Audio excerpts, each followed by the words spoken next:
let me tell you how I met Dre. So I'm sitting in my mom's crib one day. I remember sending my demo out to Marshall when he was out in Cali, so he can listen to the songs.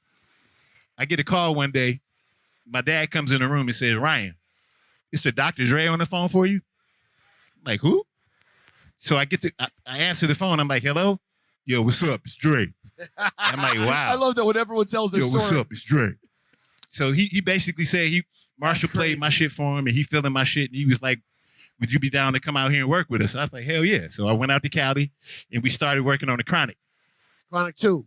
Chronic 2, yeah. We started working on the Chronic. And from there, I ended up signing a deal with Tommy Boy. Right. Where my album was executive produced by Marshall.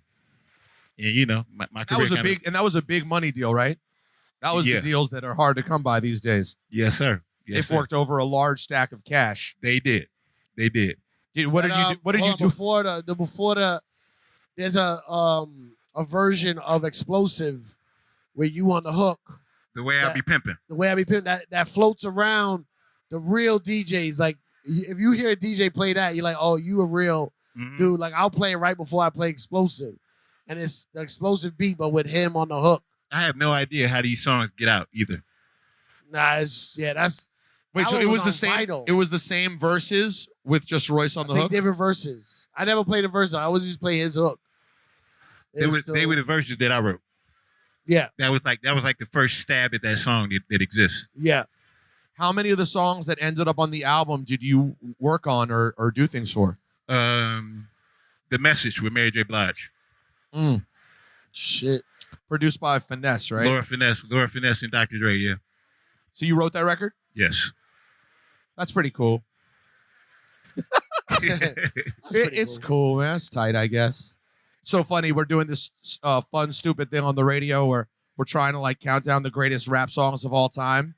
And the other day, the year range we were in was 96 to 2000. Okay. And like, I was like, you could just do Chronic 2001 records for this whole thing. Like, when you think about how iconic Still DRE is, and how iconic Forgot About Dre is, and how crazy next episode Explosive, it's like, what's the difference? It's an insane project to be a part of. Like, what a crazy... Why do people want to see Dre in the verses? Why? I know. What'd you say? He said, why do people want to see Dre in the verses? Like, who could he go against in verses?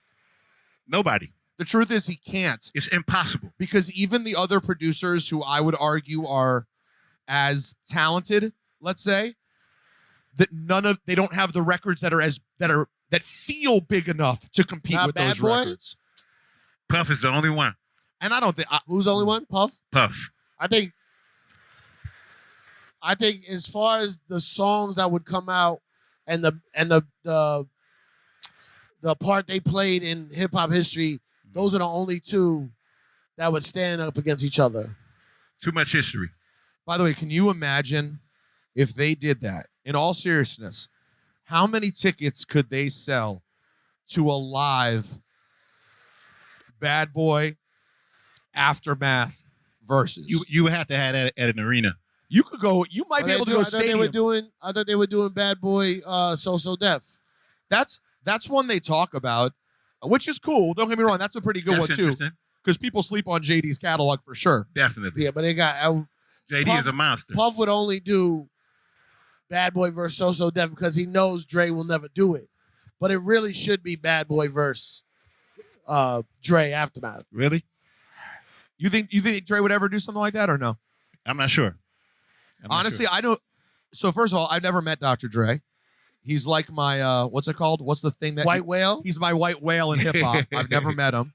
And when he spoke recently at the Grammys, when he won that award, and he got up there and spoke, it was like the first time I'd ever even seen him in that sort of environment. You know, like what environment? Like openly speaking about his life and career. Like I just don't think of Dre. Dre has done such a brilliant job keeping himself sort of rare. Like a unicorn. He's a unicorn. Like Dre's not just popping up on a podcast run. You know, like that's not what Dre does. Right. So to see him, if he were to ever do that, I can't even make a judgment on what his personality is like because I haven't seen it enough. Did you keep a relationship with him over the years? Absolutely. Absolutely. We speak all the time on text. Do you ever text with Dr. Dre? No, You don't even text Why with Lil' not, Kim. Cipha? I don't know. I don't know him like that. You know him at all? I met him. I wouldn't say I know him. You wouldn't say that you forgot about him.